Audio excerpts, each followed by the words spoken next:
साडी नेसून देवीच्या पूजेला बसावं, हिरवी साडी नेसून देवीच्या पूजेला बसावं.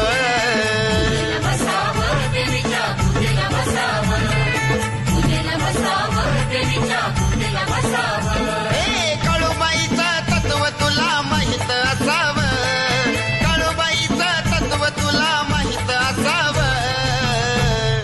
हिरवी साडी नेसून देवीच्या